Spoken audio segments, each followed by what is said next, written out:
Hey guys, what's going on? I'm BMOC. You're now tuned into BMOCTV. So the next album I want to talk about is Earl Sweatshirt's I Don't Like Ish, I Don't Go Outside. Just from that title alone, I kind of figured what I was in for with this album. And before I start, I just want to say that I gotta be honest, I'm not the biggest Odd Future fan. When they first came out, I really didn't get it, all the super evil stuff.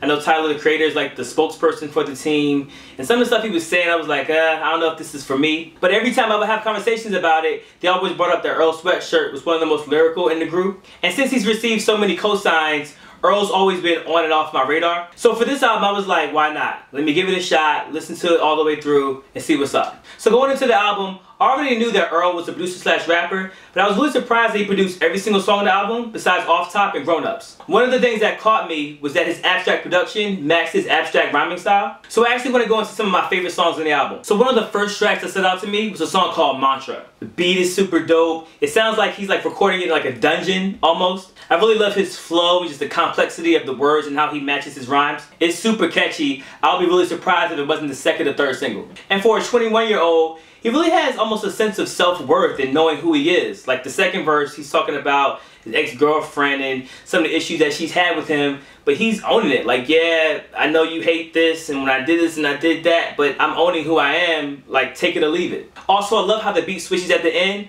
It reminds me of like the old Neptune styles from back in the day, just like with the synths and the simplicity. Really, really cool. Then we get the Faucet, which is definitely my favorite beat on the entire album. It'll be really interesting to me if he records his vocals first and then tries to make a beat to the vocals, or if he makes the production and then rhymes over it, because just the down-tempo style is very good for storytelling, especially the really lyrical MCs. I love it when they rhyme on the slower beats. You can hear everything that they're saying and feel the emotion from the lyrics. Then we get the Grief, which is actually the first single of the album. And when you hear the song for the first time, it sounds like they're rewinding a cassette at the slowest tempo possible. I know some of you out there may not remember what cassettes are, but that's what it sounds like to me. And on the song, he's owning the fact that he's an introvert, but that helped him see the people who were for him and the snakes in the grass. And it's lyrics like these that we really appreciate the younger generation. Sometimes older cats will give the excuse, oh, these young rappers are rhyming about nonsense because they're young and they don't know themselves. But Earl, again, is 21 years old, and he's speaking like somebody who's been on this earth for a very long time. Another favorite track of mine is called Inside.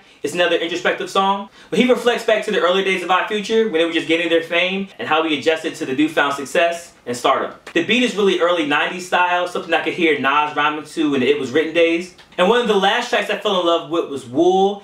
Immediately, just the bounce of the drums kind of reels you in. It also features Vince Staples, who's really, really dope. I could also hear like a J. Cole or a Talib on it. It's really like backpackerish. I don't know if he meant it to sound backpackerish, but that's the kind of vibe I got from the song. And it was a great way to end the album, just listening to the song order from the beginning to the down tempo, and then the contrast of like the boom back towards the end, I think was perfect. So I must say, I really enjoyed listening to this album. I'm glad I gave it a chance. Again, I wasn't the biggest fan of the whole Odd Future movement, but this made me a fan of Earl. I love his rhyme style. I love the production. I love the fact that he's able to create his own world of originality, which is dope. And Earl, you know, I don't really see him a lot in the media. I don't see too many interviews from him. There's this mystique about him, and I think the album kind of adds to that. Now, I don't know if this is going to be the album that propels him to be a household name. I'm not even sure if he wants that.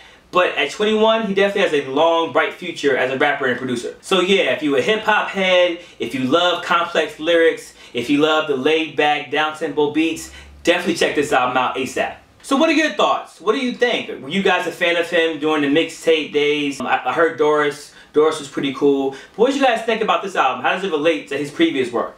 So thanks again, guys, for checking me out. I post new videos every Tuesday and Wednesday. Music reviews, relationships, music biz tips. You can subscribe at youtube.com, that's BMOCTV, or BMOC.TV. I'm BMOC. Peace.